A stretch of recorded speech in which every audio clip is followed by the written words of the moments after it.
अपने YouTube परिवार को मेरा राम राम। कैसे हैं आप लोग? आशा करती हूँ अच्छे होंगे। मैं भी अच्छी हूँ।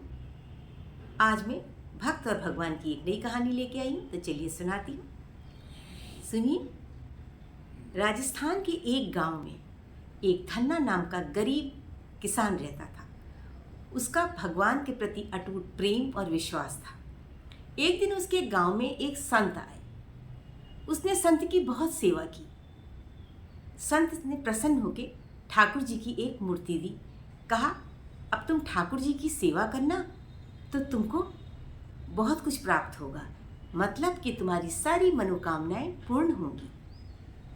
धन्ना बहुत खुश हो गया। वो रोज ठाकुर जी को नहलाता धुलाता, चंदन लगाता, भोजन कराता और वो प्रसन्न रहने लगा। उसको ठाकुर जी की सेवा करने में आनंद आने लगा।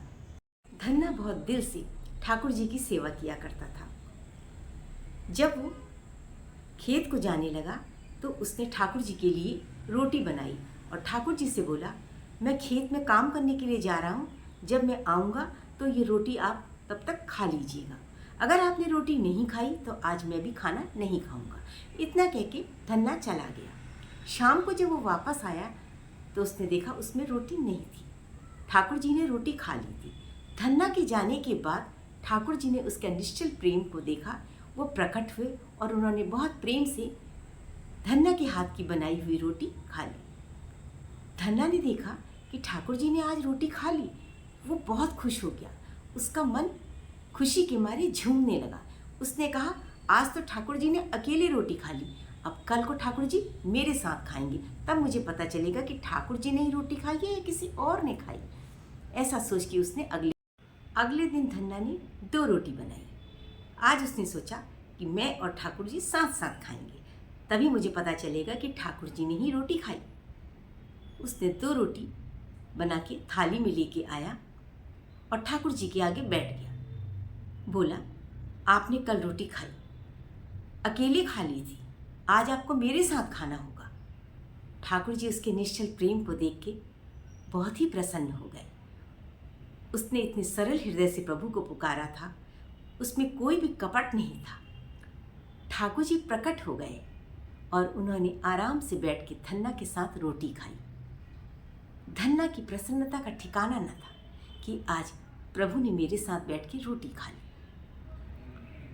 उसने ठाकुर जी को प्रणाम किया। ठाकुर जी ने प्रसन्न होकर कहा, तुम बहुत ही सच्चे और अच्छे मन के व्यक्ति हो। धन्ना की प्रसन्नता का ठिकाना न रहा। वह खुशी से झूमने लगा कि ठाकुर जी ने उसके साथ भोजन किया। ठाकुर जी से बोला, आप नहीं जानते मैं कितना प्रसन्न हूँ। ठाकुर जी ने कहा, तुमसे ज़्यादा प्रसन्न तो मैं हूँ, क्योंकि मुझे एक सच्चा भक्त मिला है। मुझे धन दौलत नहीं चाहिए, मैं भाव का भूखा हूँ, भक्ति का भूखा हूँ, सच्ची हृदय से चाहने वालों का भूखा हूँ। तुम में मुझे वो सब कुछ दिखाई दिया। आज से मैं तुम्हारा दास हुआ, तुम मुझे जब भी बुलाओगे मैं आऊँगा। वो ठाकुर जी के चरणों में गिर गया। बोला, मुझे प्रभु कुछ नहीं चाहिए, बस आपका सानिध्य हमेशा बना रहे, यही मेरे लिए बहुत बड़ा काम होगा। ठाकुर जी ने कहा, तुम जब भी मुझे बुलाओ मैं तुम्हारे हर संकट में खड़ा हूँ। उसने हाथ जोड़ के कहा, जब आप मेरे साथ हैं तो मेरे पास संकट कहाँ आएगा। ठाकुर जी ने उसे गले से लगा लिया।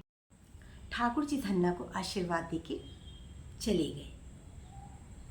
आप लोग को अगर ये कहानी पसंद आई है तो प्लीज़ लाइक ज़रूर कीजिएगा। इस कहानी से यही शिक्षा मिलती है, भगवान भाव के भूखे होते हैं, प्रेम के भूखे होते हैं, धन दौलत के नहीं। आप लाखों करोड़ों चढ़ा दीजिए, पर आपके हृदय में अगर सच्ची भक्ति नहीं है तो वो स्वीकार नहीं है।